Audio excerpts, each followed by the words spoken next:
We are now going to invite Lawrence, our Group CEO of Constellus, to give the opening address. And maybe you can mention Croatia trip in your address. Over to you, Lawrence.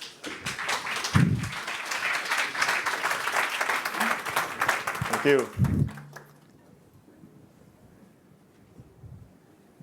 Okay, dearest friends, we consider all of you family. That's why you are invited. Huh? Yeah, if you're not our friend, you're not family, you're in the wrong room, right? So I think today we had an incredible summit. There were many stories, personal stories of resilience despite the difficulties. And this pandemic has been cruel. Cruel in the sense that it strips you out of your dignity. It actually displaces you mentally in many ways. And I think from today's sharing, I was so inspired and moved by all the speakers. Can we give them a round of applause, please?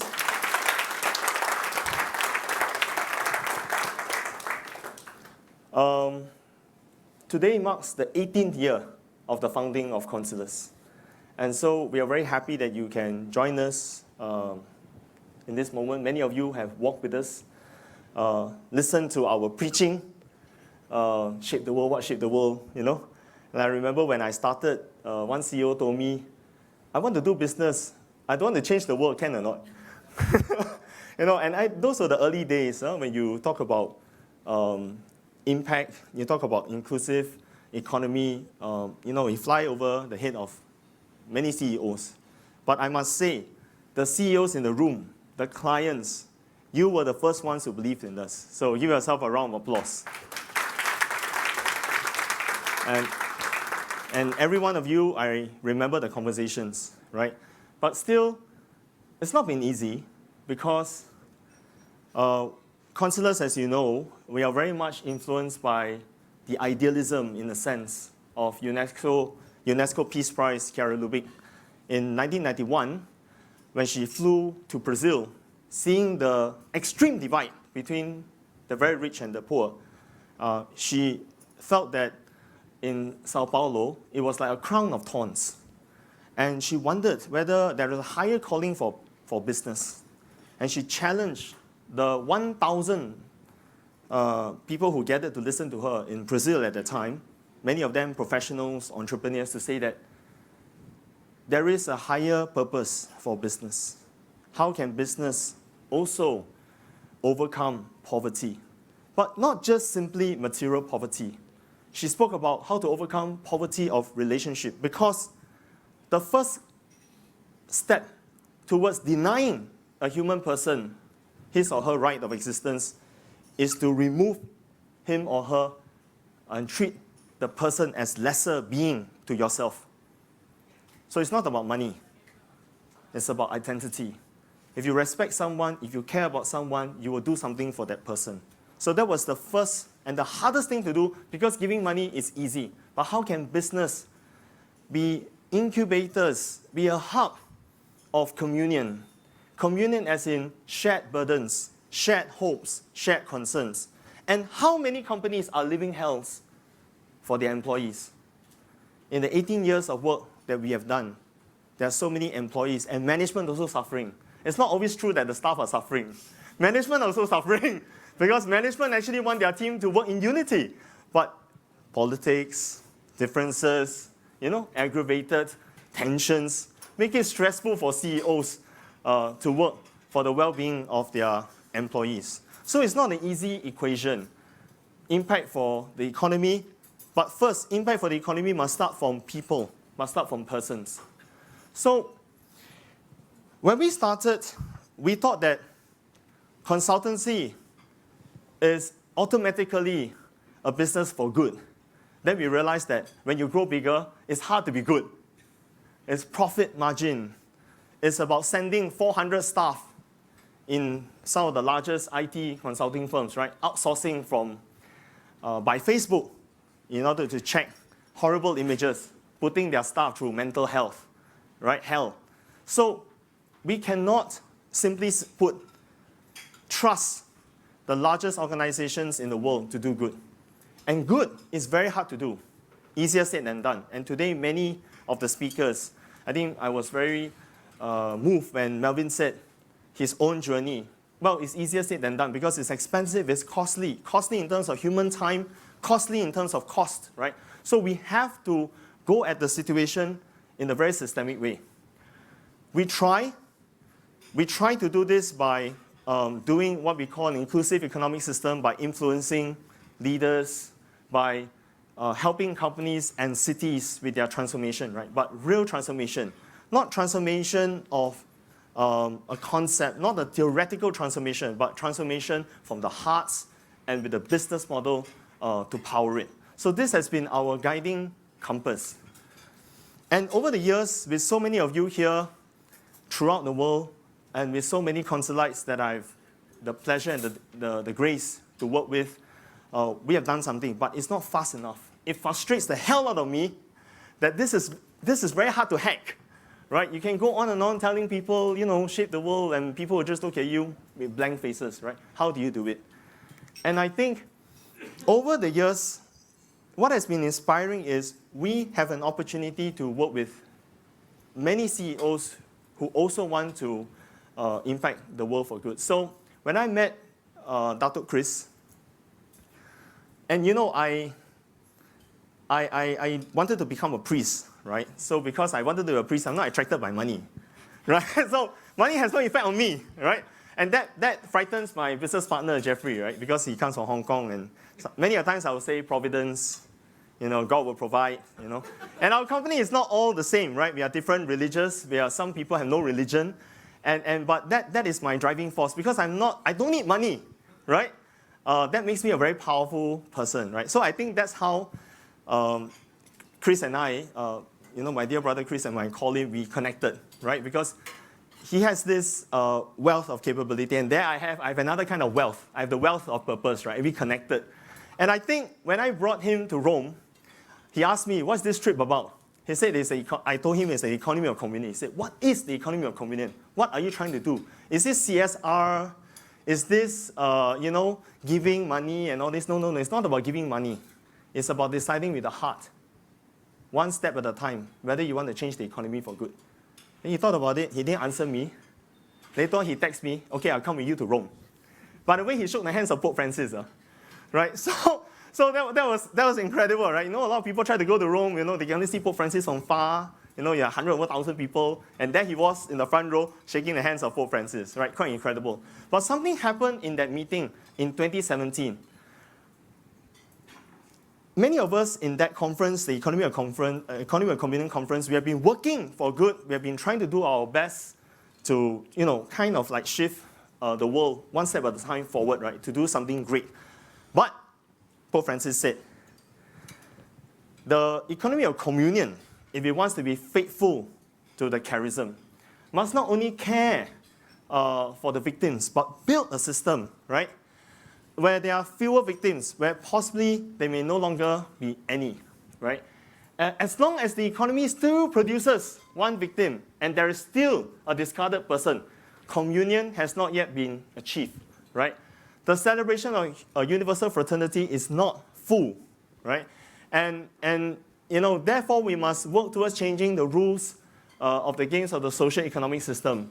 Imitating the Good Samaritan of the gospel is not enough. Now, you must understand, for those who may not be familiar with the Christian scripture, in Christian scripture, the Good Samaritan is held up as the standard of giving and sacrifice. And to hear your leader say, Good Samaritan is not enough.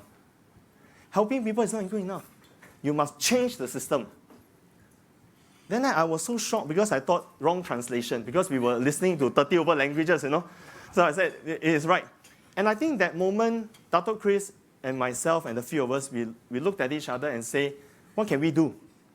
And I was so glad that, Chris, in his way, he felt called, in a sense, to do this in Sarawak. I mean, we cannot do everything. We cannot try to change everything, but we can do where we are to achieve the greatest impact. So that was really exciting, but we still do not know what to do, because sometimes you say, hey, let's start. Go where? Do what?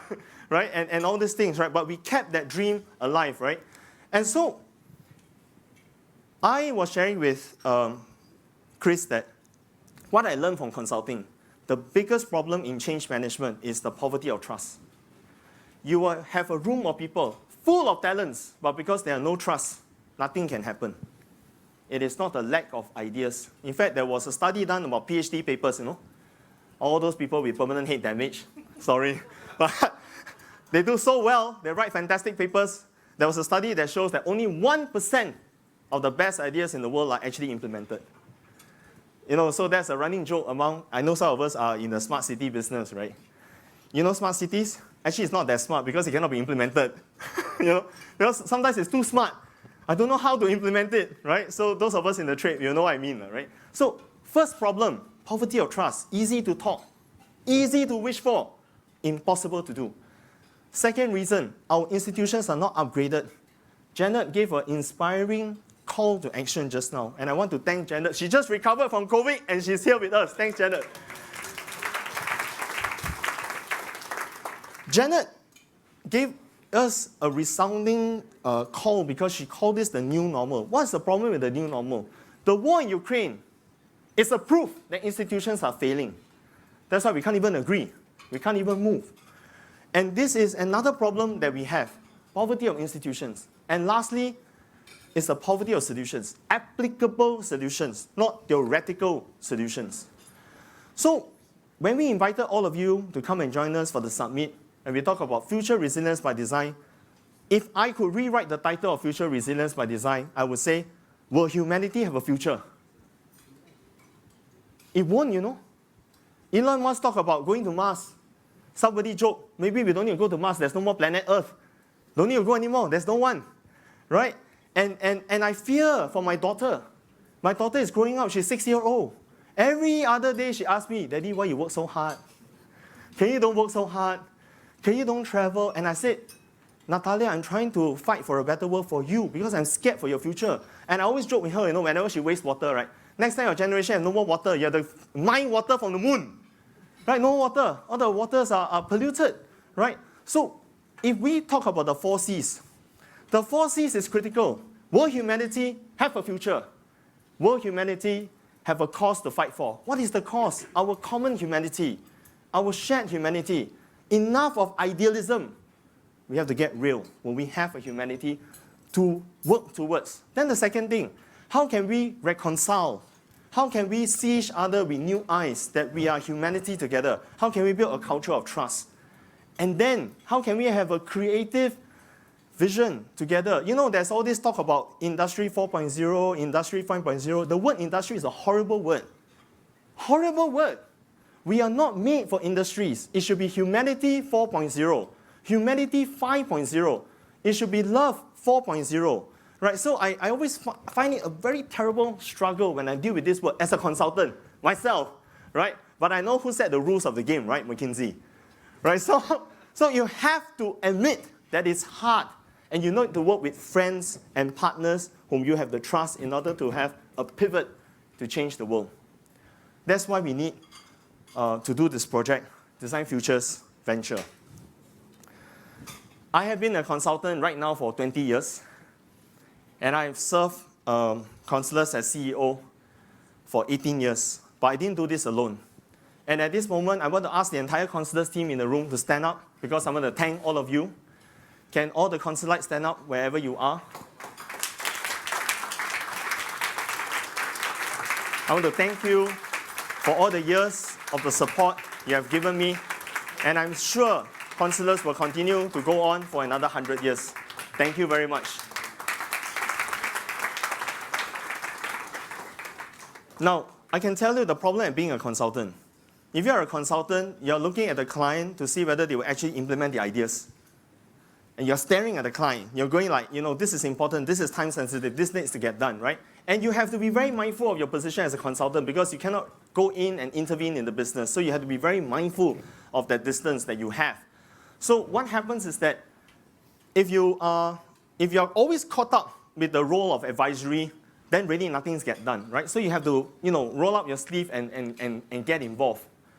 And so DesignFutures Venture is a vision by Dr. Chris and myself. We talked about it for over the year. Somehow, the pandemic give you a new sense of purpose. I don't know how many of you have rediscovered your purpose during the pandemic, but my moment of reviewing my own vocation and purpose came during the pandemic and in the conversations I have with Dr. Chris. So what are we looking at? We are looking at there is a unique opportunity between Singapore and Sarawak. By the way, my Sarawakian friends always remind me, hey, Singapore, don't forget, it is Singapore, Sabah, Sarawak, and Malaya that founded Malaysia, right? But then, you all ran away first. Lucky you! No. The Sarawakians are very proud Malaysians as well, right? But the Sarawakian identity is rising, yeah? So that's the very, very interesting thing. There's a special bond between the two states, right? Between Singapore and Sarawak. So what is the other great opportunity? Singapore is now the hub for great talent, great capital. We are a safe haven in this moment of the crisis that's going on. And Sarawak has this great land of opportunities. It's about the combination of the best of two. Now, more than that, if we want to prove the concept of the economy of communion, that it can work, it can be realized, then I would argue that Singapore and Sarawak is a very good place to try and make it work in a very holistic way. We are not claiming we have all the solutions. We are not claiming we can do everything. That's why we invited all of you. We hope that all of you will be our friends on this journey, right? In order to show that it is possible to work for a better humanity. It is possible to work for a better economy by design. So why did we come up with FEDS? We looked at FEDS for food. Why? Because there is a serious food crisis, but more than that, this food crisis has been going on for some time. And again, if we are talking about humanity, because you can go on and on talking about climate change or whatever it is, at the end of the day, it's about humanity. What can we do for the many sons and daughters who do not have the opportunity to have a proper meal? Then the second thing, environment is a given. But more than that, how can we ensure that the environment is affordable? Many of us know environmental projects, climate change projects, they are very fancy, they are wonderful, but they cost a bomb to implement, and they require serious financing. Singapore, we are very blessed. We have a government that is willing to follow through with the green plan, and it's real. At policy level, at financing level, it's a complete plan. But not many countries have this possibility. Now, Singapore should not be the only place in this region to survive the climate crisis. We have an obligation as Singaporeans to our region to work with our friends and partners to enable all to overcome the climate crisis. Right? So this is a very important responsibility. Then the next thing, with data. I think data is an overused word. A lot of people say data, but they don't know what they're talking about, because there are increasingly, we are talking about layers, sophistication, right? And how to properly manage the use of data. And that's an area that is critical for better employment opportunities, because if we don't create opportunities for the young, we will lose them, right? So that is another thing. Lastly, for outer space, if we want to not keep mining the earth, if we want to make sure that we have other possibilities to manage our resources, then the growing space industry is very critical. Singapore has a thriving space industry. For sure, Sarawak can benefit from the know-how in order to grow its capability and capacity. So in order to do this, in order to accelerate, what I foresee is this. The work of counselors is involved in trying to solve the poverty of trust, building better cultures, is trying to solve the poverty of institutions by working on transformation. DesignFutures Venture, the new business venture by Dr. Chris and myself, will be focusing on financing the solutions. It's an investment holding company, and I want to say that in 4 years' time, I will step down from counselors. The team is ready. We have begun the process. Very Singaporean style. Huh? Before you step down, you must announce way in advance. Yeah? You cannot last minute, right? So we bring the Singaporean culture, and this is the same advice I give to my clients. Plan ahead.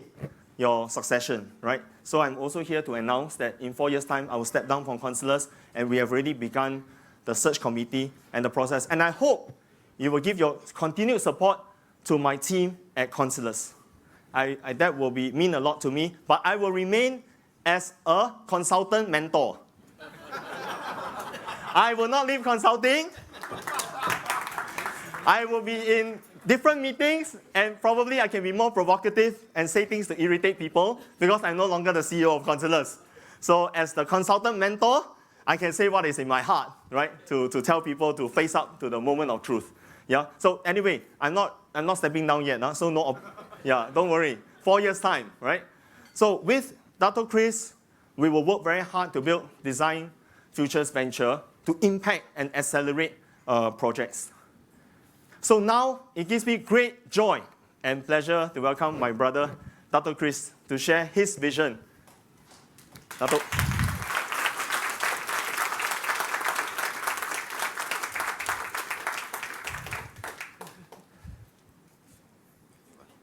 Thank you.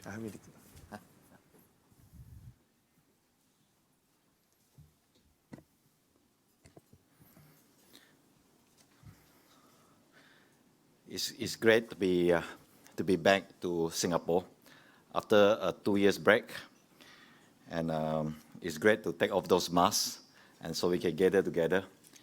And yeah, thank you, Lawrence, for giving me the opportunity to come back here and then to share with you.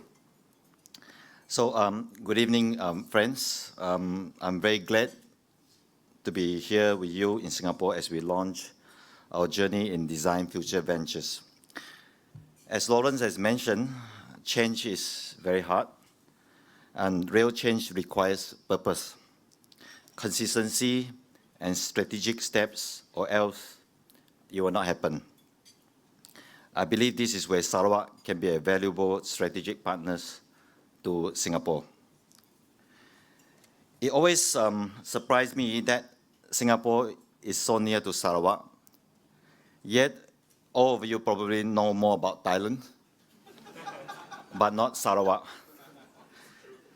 So let me take this opportunity to tell you more about Sarawak, and more precisely, Kuching, the state capital of Sarawak. We have very much to offer, including our local food, such as kolomi and Sarawak laksa. It's very well known. Now, even some Singapore, the hawker chain here is going to Sarawak to take the recipe here in Sarawak to come to Singapore, trying to sell it here. So Sarawak is a very large state, and it's as large as the entire Peninsula Malaysia, which most of you know, and is half the size of New Zealand. We have a population of only 2.6 million. It is a land of wealth, and in terms of cultural diversity and biodiversity. While Sarawak is large, the focus has always been on traditional economic sectors such as timber, oil and gas, and among others. It is only in recent 3 years that we have begun to emphasize on the importance of advanced industry and such as technology and research and innovations. TSG group of companies in Sarawak, we have about 800 staff across the state involving in sustainability projects, real estate experience and development, infrastructure development, and new economy investment. Our aim is to be the implementation partner of the acceleration of Sarawak growth towards the new economy. I met Lawrence and his team from Consulars through my years in real estate business, which is Paradise. And this afternoon, Luna, my colleagues, and Jeremy has also shared a lot about Paradise, which I will not repeat it here.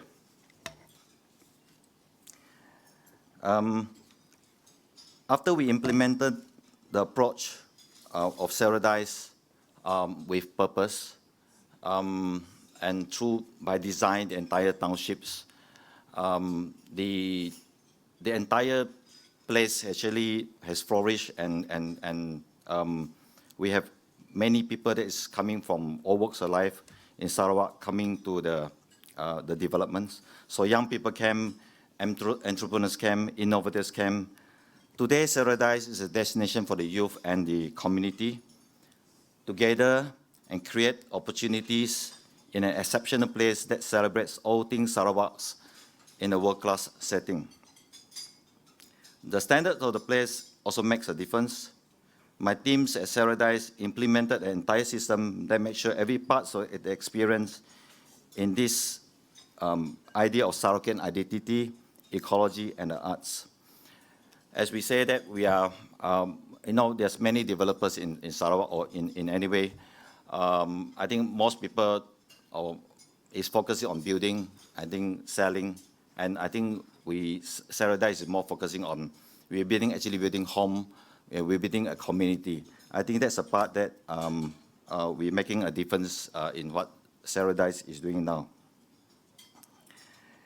And it is because also we believe in having a purpose in a meaning in our project. Through that uniqueness, we are able to offer the very best experience to everyone. In fact, when the Premier of Sarawak came to launch our townships in 2018, I was so proud when he said, quoted, if Singapore has MBS, then Sarawak has Paradise.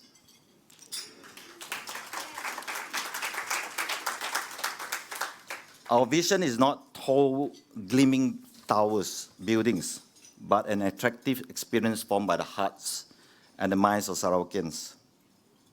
So beyond this, I've been looking at what kind of sustainability business we can get involved in. So sustainability is a costly endeavor. We need to find a business model that can sustain over time, positive impact on the environment, and give a future to the young.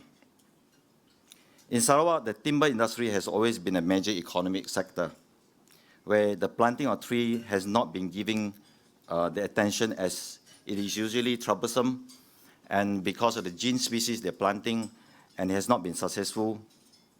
So not many people is actually wanting to plant. So the sustainability project I have identified today, and which I announce it now, is called the Future Trees, which we are happy to announce now. In TSG, we have a business in Sarawak called TSG Green.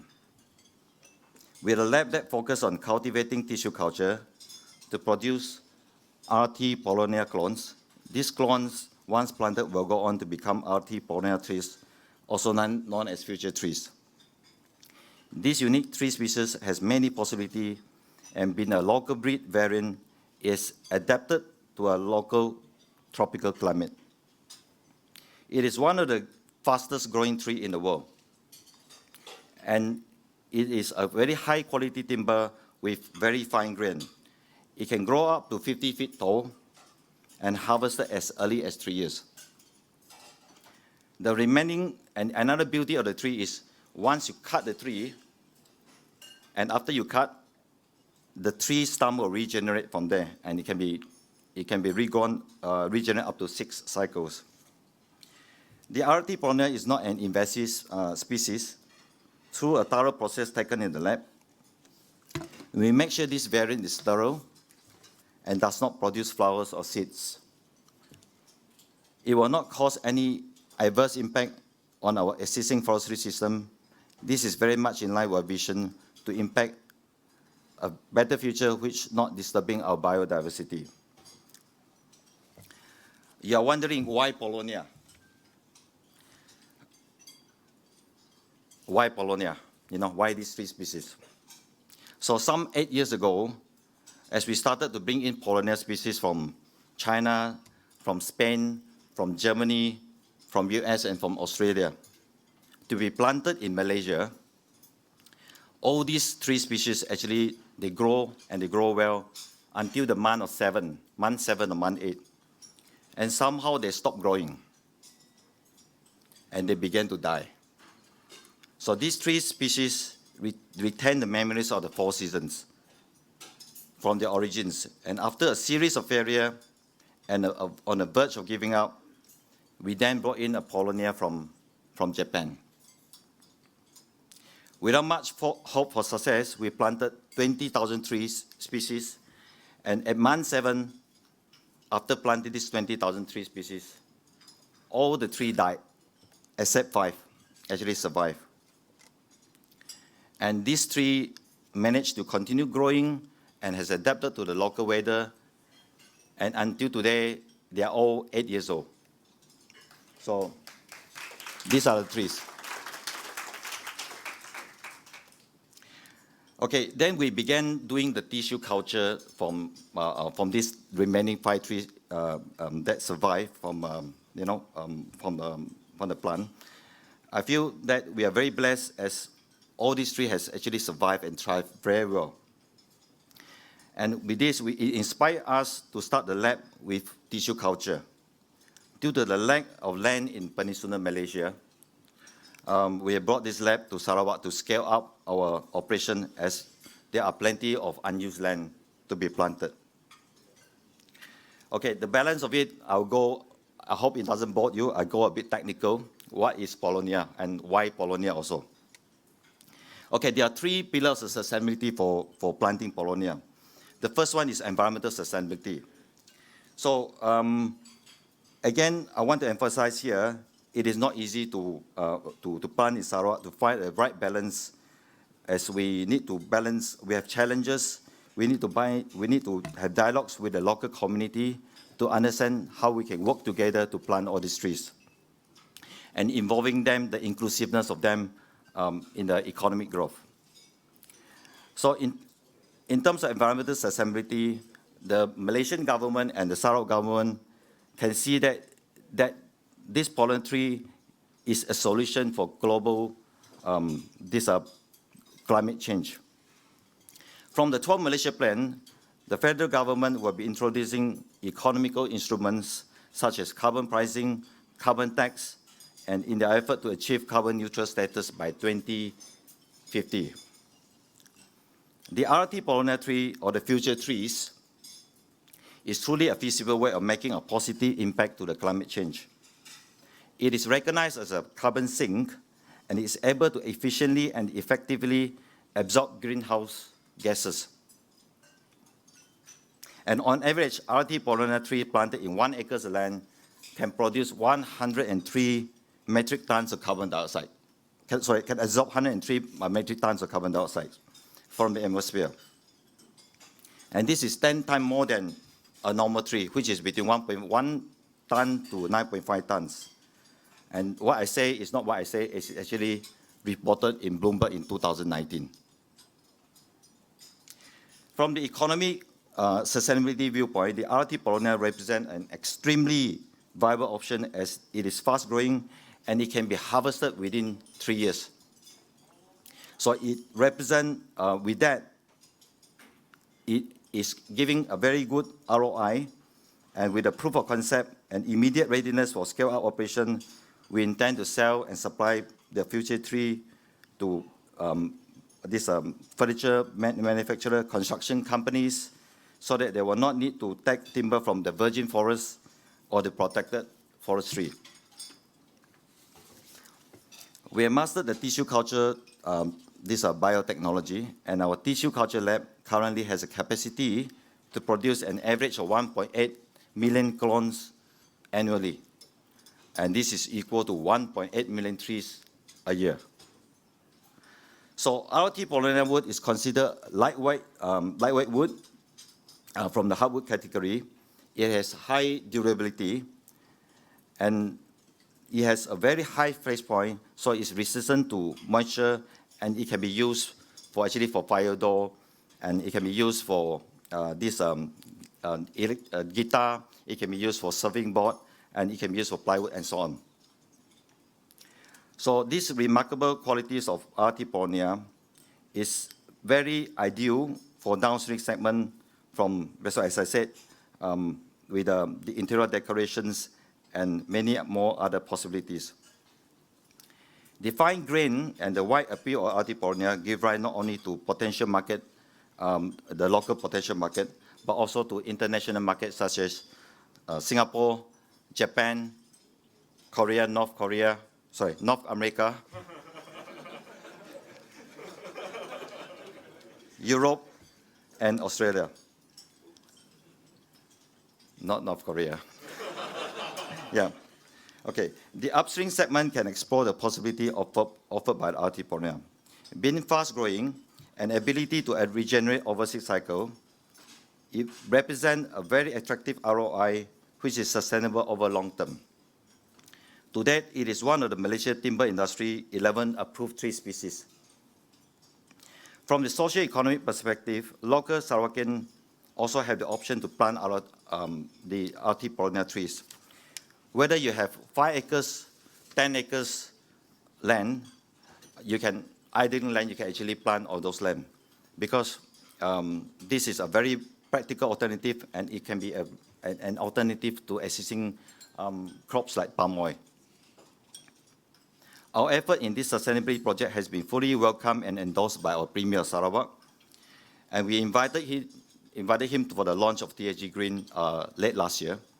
He was quoted as saying, again quoted from him, the local breed variant, which is Polonia, is proven to be adapting well in our tropical climate. Hence, we can plant it in our degraded forests to ensure sustainability of the raw material for various industry and timber downstream activity. If the price of the timber is not too high, we can consider using it to build and support our various affordable housing projects. TSG Green will collaborate with prospective partners and the local community to share the knowledge of planting and caring of RT Polonia. This is to ensure optimum yield and quality can be attained and add value to the idle land and generate handsome income for the landowners. So TSG Green is hopeful of making a meaningful contribution to the Sarawak government initiative of planting 35 million trees by 2025. We aspire that perhaps 10% of the licensed planted forests can be planted with RT Polonia.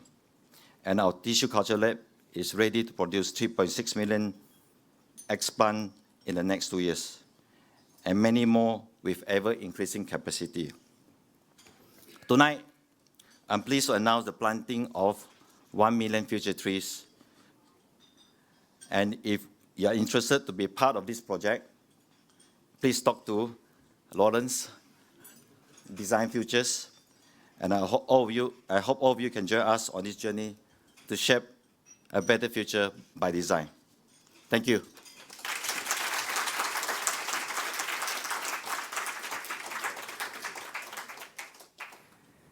Okay, so that's the first project that we will launch tonight. So you heard about the 1 million trees, and we'll be looking to accelerate the planting of the trees in Sarawak because there's a lot of degraded land. The topsoil is gone, for those of you who are very familiar. So the trees will actually hold the topsoil and rejuvenate vast tracts of land that have been degraded due to the abuse. There's something else. Because DesignFutures is about FEDS, as I mentioned, right? So one is about the food crisis. The second is about the environment. Now, there are so many amazing startups in Singapore. And as we were building and evaluating how to begin with DesignFutures, Dr. Chris and myself and the Constellars team, we reviewed many startups with their capacity, with their ability. And I'm glad tonight, after a long shortlisting process, we found a great one, right? And we are very excited to announce that we will be investing $250,000 into this startup. And I'll let the CEO come up and tell his story. You've heard him speak earlier. And more than that, other than this investment, TSG Group in Sarawak, led by Dr. Chris and his amazing team here. And by the way, we have the Sarawak table. Can we have the Sarawak friends all stand up? Welcome. Yeah. Yeah. So with the bookend capabilities from Singapore and Sarawak, the TSG group will help to power this startup to do the work that, and today the founder, right, said about aiming for a higher vision. And I'm so proud to welcome Sean on the stage to tell us about this great plan and this partnership. Sean, please.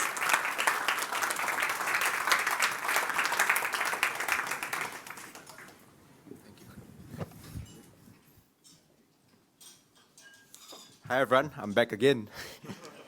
So I hope you enjoyed my interesting story that I shared just now earlier, right? So I was told by my PR team, this will be a formal setting, so I don't really have a story to tell, but I have a formal script right now, right? But let me introduce you with some facts about the black soldier fly, right? Or the insect which I'm farming, which I didn't share earlier, right? And I thought, just now Dato' Chris was asking for people who are asking to sign up for the project. I think we are the first, right, to say that we're interested to partner with you for the project, right? So 1 million trees, right, and hopefully 10 more million to go, right? Yeah, thank you. Right. So I have to read through the script, right?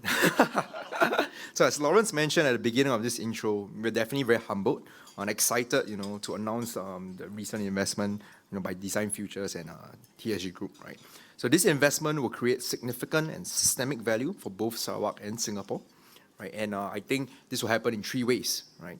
Firstly, we are supporting the 1 million trees initiative in Sarawak, and this initiative will definitely create and transform Sarawak into a greener economy. The byproduct from our insect rearing process, as I mentioned earlier, we use food waste to feed the insects. And if you think about it, in the natural cycle of things, all these forests that we have in Southeast Asia, they're also fertile. And the reason being, insects are actually the ones that contribute to this fertility, right? If you think about it, I mean, all this waste that is being created, in the forest, right? If you think about it, the durians drop on the floor, the fruits drop on the floor, right? How does it go back to the soil? It's through insects breaking down all these nutrients, right? And this goes back to the soil biodiversity, right? And similarly, what we're trying to do here is we collect food waste or even waste products from agri byproducts that is being created in the process, and we feed it to the insects.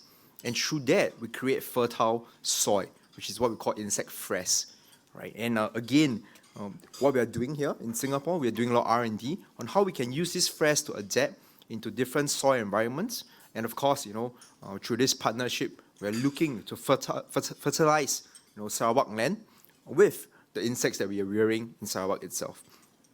So that's the first point. The second point, this relationship that we have, consists not just between both parties, but actually the governments, the R&D players that we're working with, all the different stakeholders, the farmers down there in Sarawak, the researchers in Singapore, and also in Sarawak, and this will actually allow for a very good, effective collaboration in tackling major sustainability issues in Sarawak. Right? If you think about what Lawrence mentioned, it's all about trust, right? Dato' Chris also mentioned about trust, right? And a lot of projects, have to start with something, right? And I'm very glad that this investment came in because it's a major milestone or leap forward for us as a small startup into an overseas country, into overseas place that, honestly, if you tell me 10 years ago was Sarawak or Kuching, I wouldn't have heard of it. I probably would have known about Bangkok more, right? Right, so I need to know more about kolomi. When I was in Sarawak the last month, for every day we're eating kolomi. Yeah. So one of my colleagues here, is a kolomi king. Every meal we'll eat kolomi, right? So there's really a lot of noodles, and there was this, I think, very special vegetable that's only farmed there, right? So very interesting food, but yet also that's where we say that there's actually a lot of ways to collaborate on, not just on food security, right, but on major sustainability issues. And I think in Sarawak, there's a lot of talks about, energy exportation to Singapore and stuff like that. So our facility in Sarawak, which we will build in the next 6 to 12 months, will also create higher value jobs for local communities, right? So that's what we aim for, creating good jobs through the green economy that we're creating. And lastly, the third point I want to share is, this exclusive partnership with TSG will position us as the leading palm oil waste management partner in Sarawak, right? So besides the food waste that we do here in Singapore, there are a lot of waste that you don't see, that ends up, in landfills, right? And I think for many primary agriculture economies, palm oil waste is a big problem, right? Everyone's talking about the sustainability of it, and this is where we come in, to actually look at effective palm oil management to reduce landfill waste and carbon emissions. So we are playing a key role in the transition from this palm oil industry to net zero emissions, right? So definitely a lot of work to go, and this is only the beginning, right? Hopefully, in the next year, when we come back, maybe we can have more projects, more exciting, updates in time to come, right? So I'd like to take this chance to thank Lawrence, Dr. Chris, and the Concealers team, and also Dylan, when we met, and for bringing us around to really see the whole potential that we in Sarawak, right? So with that, I also want to thank my team here who came all the way down. So we are a small team.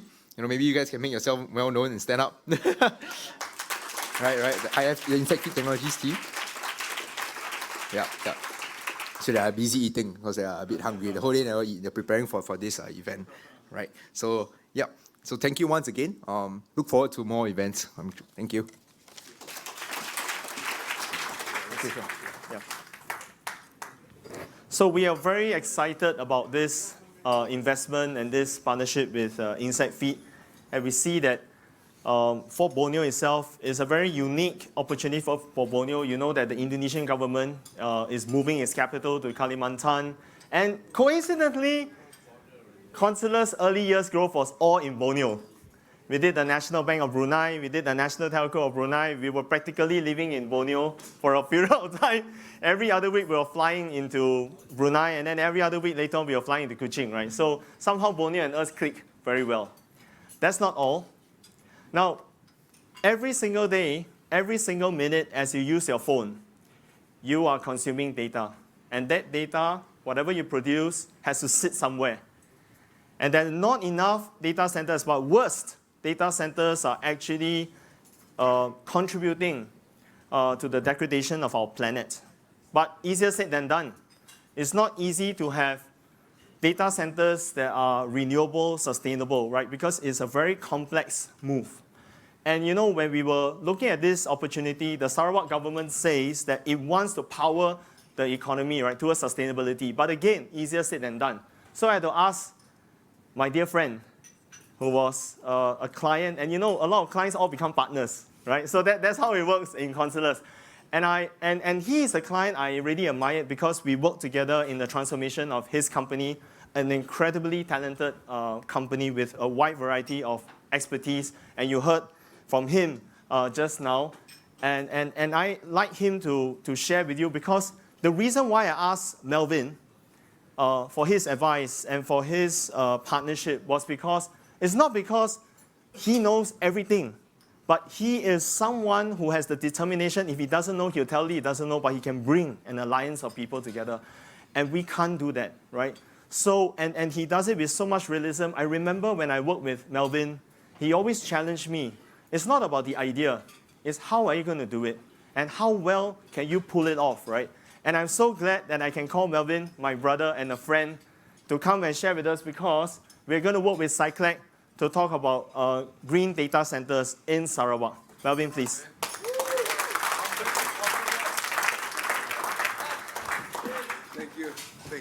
Thank you. Hi, everyone, again. Good evening. You're hearing me for the second time today. But for this moment, we are talking about a different topic as I shared earlier. Just now I was talking about power generation, ESG.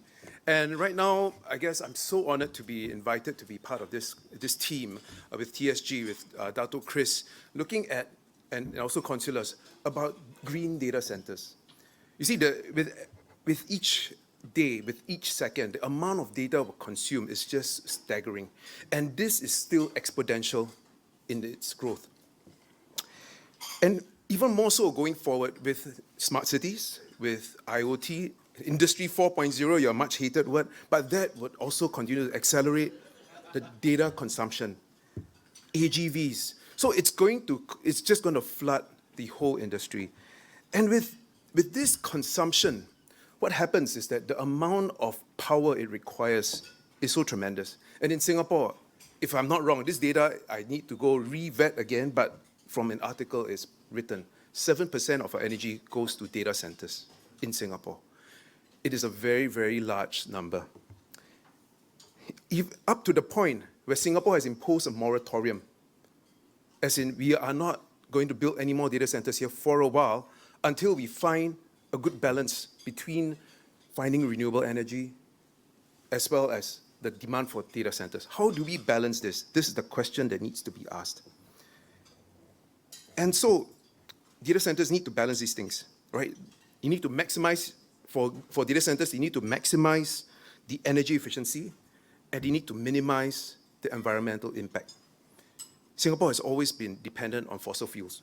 So we are literally throwing CO2 in the market to power our devices so that we can send our WhatsApp message or watch our next YouTube video. So with this big challenge for Singapore, if you look to the east, we don't need to look too far, and Sarawak is one venue, one location. If you look at Sarawak, their power, the country is literally run by renewables. The gravity powers the country, gravity. Because water, hydropower is basically a use of water, the forces of nature, right? Gravity to convert kinetic energy into electrical energy. And 60% of it comes from that. And they still have lots to spare. Moreover, energy costs in Sarawak is not a very high, it's not very high. And in fact, it's actually very low. And the amount of land that they have, and on top of that, they have a great government that has the foresight to build data pipes to many countries. As a result, I think it is a very good destination for data center investments. So, and for the last 80 years, Cyclec has been an engineering provider. We do all sorts of stuff. We started in the marine sector, we repaired ships, we did electric motors. So it was electrical company. But over these years, after serving so many industries, on top of the energy business we're doing, we have looked at data centers for quite a while. So we build, we operate, we maintain for various large organizations and data centers. And as a selected partner, we are very proud to be associated and in collaboration with DesignFutures Ventures to develop green data centers in Sarawak. So we believe that this will provide the diversity for business in Sarawak as well. It's an opportunity for community. It's an opportunity for society to uplift itself, even more so in Sarawak. So I'm very glad to be part of this evening and wish everybody a wonderful night ahead. Thank you. Thank you. Thank you, Melvin. So we are very excited to be working on that. With TSG Group's strength across Sarawak, what we will do is, in partnership with Cyclec Holdings and with Consular's consultancy, we will be structuring the consortium in order to look at all the possibilities to activate green data centers, because that is a very important piece and it's part of a strategic piece in the Sarawak government. Now, one more thing. Just now we were sharing about the arts. And why the arts? I can tell you, remember I was sharing, I hate the word industry 4.0, right? So humanity 4.0 is also defined by culture, right? Any society that claims to be resilient can only do so with great culture. A sense of belief in yourself, great sense of values. And I'm sure you will agree with me, for those of us who were here earlier, you heard a very great presentation by Luna for Saradice Gallery. Can we give her a round of applause again? But there is a challenge. I can tell you this, you better buy Sarawakian art now, because it's going to be the next Vietnam. Many years ago, I went to Vietnam, and I saw the Vietnamese artists, in Hanoi, they were painting and all these things, and they were going for really very low price, And I said, wow, these are amazing art, but people were treating them like low cost. Later on, I found Ode to Art in this very building. They started featuring Vietnamese art. Within 2 years, a Vietnamese painting jumped from $1,000 to $100,000. Yeah, just because the power of Singapore arts industry. And you see, here's the thing. We know that Sarawakian art, as of now, is undervalued.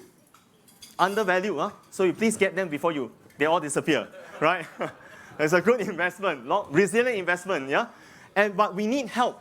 That's why I reached out to my friend, Colin Goh, and I asked him, right? Colin is like, he has the black book, little black book of the whole of Singapore, right? So I said, Colin, can you help and advise, right? How can we, do this for the arts community in Sarawak, but also have an impact for good? Because, there are many struggling artists. They are really amazing. And today we have an amazing, showcase. And Luna already shared that 800 artists that Saradice Gallery has and promotes, right? And we actually have an artist here today with us, Gerald. Your great poem. Thank you. Thank you again. Yeah. So we are very happy to announce that Design Futures is not just about, life cannot be just about making money, because you'll be a very sad person. There must be a soul. There must be a purpose, right? So we are also very happy to announce that we will have a partnership with Global Cultural Alliance, and I'd like to invite Edwin to share a bit about that partnership with us, so that we can talk about the great work that we will do together with GCA. Thank you. Thank you.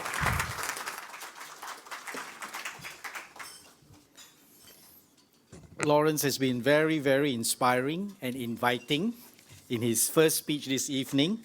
And I was thinking very hard, how do I gel the arts to his FEDS? I'm not F, I'm not E, I'm not D, I'm not S. So I thank him for connecting the arts and the hard facets of investment. So good evening, Mr. Lawrence Chong, Group CEO of Consulas, and Dato' Chris Chung, Group CEO of Saradice Group of companies, distinguished guests, partners, and friends, both old and newly made ones. On behalf of Global Cultural Alliance, or GCA, it is indeed an honor for us to work in partnership with Saradice to promote cross-border exchange between the arts and cultural industries of Singapore and Sarawak, and to be one of the projects that is launched today. This partnership is very much in line with GCA's mission, which is encompassed in the phrase, bridging borders, building communities, which, if I may add, is very much in line with Saradice Group's goals, one of the goals, which is developing communities. For those who may not be familiar with GCA, Global Cultural what? Please allow me to have a quick introduction of who we are. GCA was founded in 2014 as a wholly owned subsidiary of TRCL, or the Rice Company Limited, a charity committed to developing an inclusive society and positioning Singapore as a cultural hub for the exchange of ideas and shared experiences.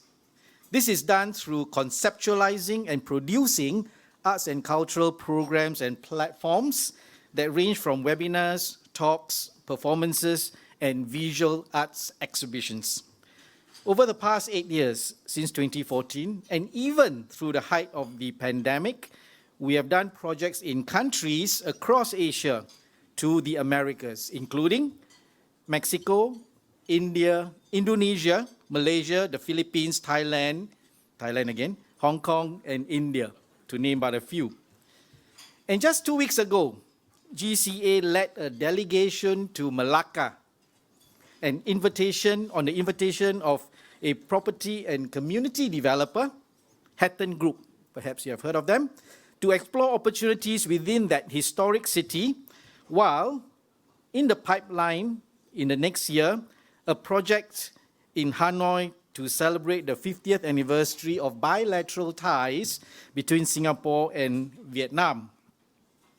As for myself, I'm Edwin, as you have heard.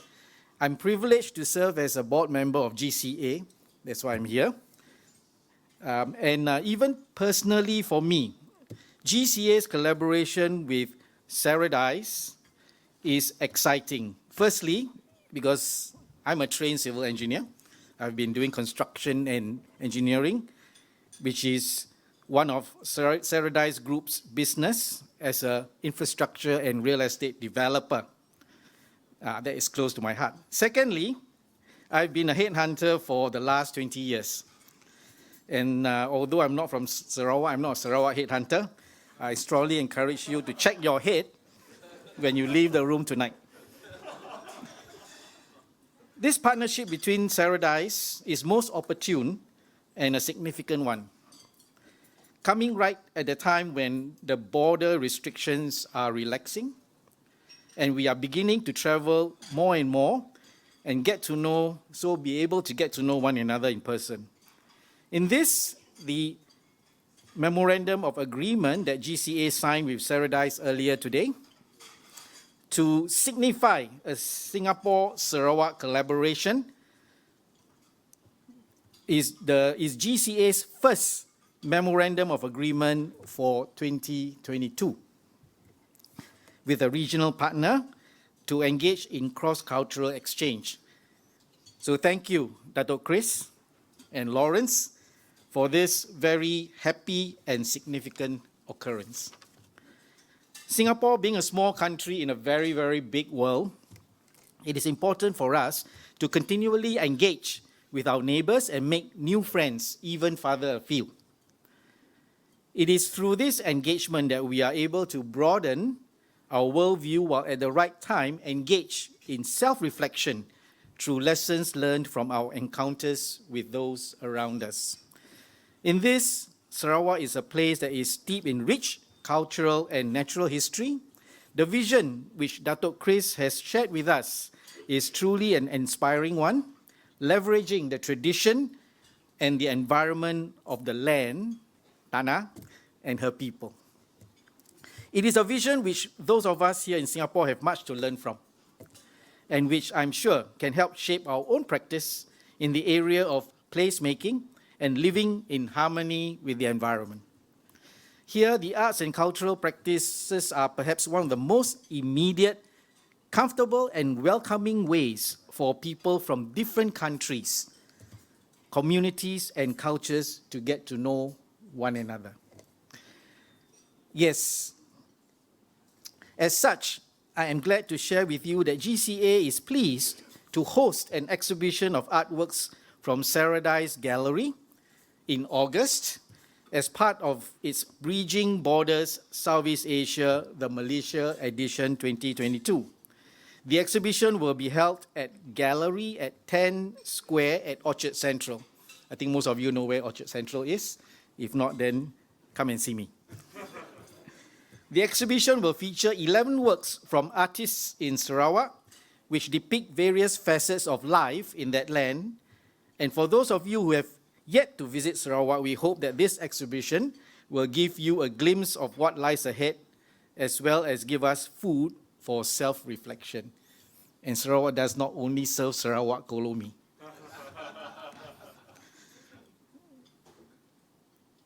We also believe that the arts and cultural engagement is but the first step towards building close friendships between people and communities. Further exchange will certainly take place in the realm of trade and commerce between countries and peoples. And in this, with arts and culture offering the first step, a handshake to deeper engagement, or as we like to say, business with a cultural handshake. I wish you all here a wonderful evening ahead and a great partnership between our two communities and peoples to build a truly resilient future. Thank you. Thank you, Abby. Thank you. So as you can see, we are moving very fast because in August we will have the exhibition in Singapore, and that's a kickoff, and we hope that all of you can sign up on the trip to come to Sarawak and see for yourself what paradise is according to the Sarawakians. So I'd like you to see a video about DesignFutures.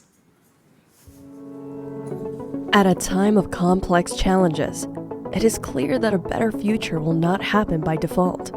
Seeking to impact the world for good is easier said than done because good intentions are fragile. A better future calls for intentional systemic design and positive conditions. This is why we founded DesignFutures Venture. There is a rare opportunity to do this in Sarawak, a state in Malaysia that is harmonious, rich in diversity, and on the way to becoming the most sustainable hub in the region. Design Futures seek to accelerate the future economy of Sarawak in partnership with the best minds and global capital of Singapore, with TSG the leading group in Sarawak involved in shaping future businesses. Guided by the 4 future trends identified by Consulus in its Future Resilience by Design framework, Design Futures Venture will invest in and develop projects in food tech and sustainability to meet the challenges of food shortages, environmental tech to fight climate change, data-oriented projects to provide better jobs for future generations, space industry development so that the next generation has opportunities in the growing sector. A better future by design.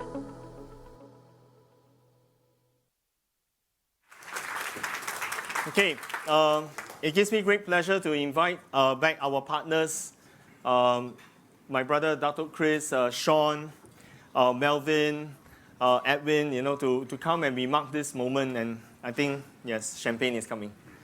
And we invite all of you to join us in the toast. So grateful that all of you could be here with us today.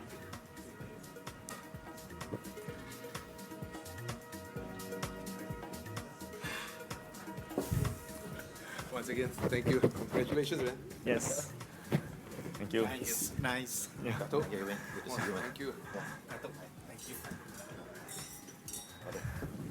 Yeah. Brother, you do it. Huh? 45 degree, you can just 45 twist degree. it. Twist it, twist it. You right. Okay, aim there, yeah. Camera. To the moon. Yeah.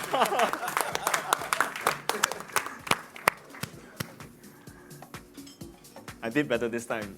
At my wedding, I didn't do that well.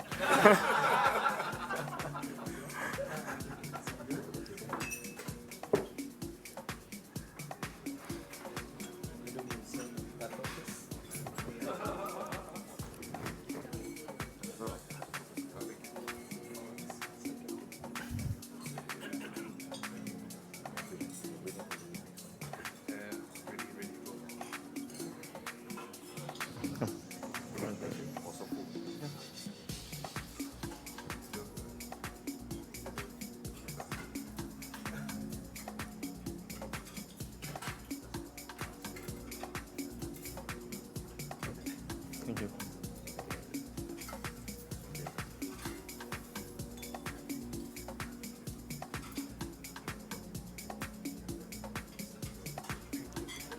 Okay, so dear friends, thank you. Thank you. Cheers. Thank you. Thank you. Thank you. Sarawak is aware. Ooha, okay. Ooha. So can we try the Sarawak cheer toast? How do you do it?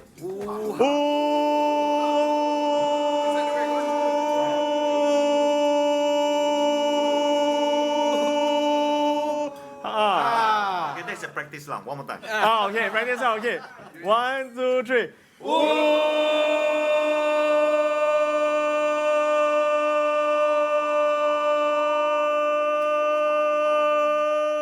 Ah.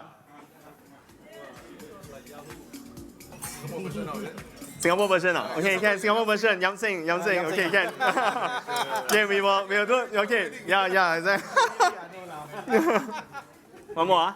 Yam sing. Okay. Singapore version is a partnership. So that's our Sarawakian.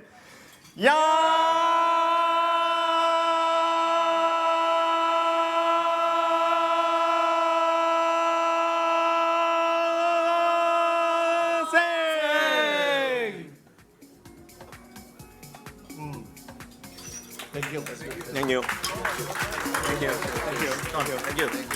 you, brother. Man, thank you. Well done. Well Yeah. done. Thank you. Thank you. Thank you. Can you take a group picture? Yeah. Can we clear the glasses? Yeah, just there. Yeah. Can we clear the glasses? Oh, just hold on. Yeah. Okay, can. Yeah. Can. Yeah. Without glass. One with glass, one without. Okay. Can. What without glasses? We need one. Don't block the logo. Yeah. Yeah, the side. Yeah. Gavin, join us. Oh, we clear the glasses first, yeah. Yeah, okay.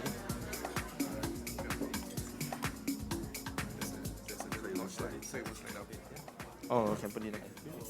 They're worried. Cannot fit. Huh? Sorry? Sit down.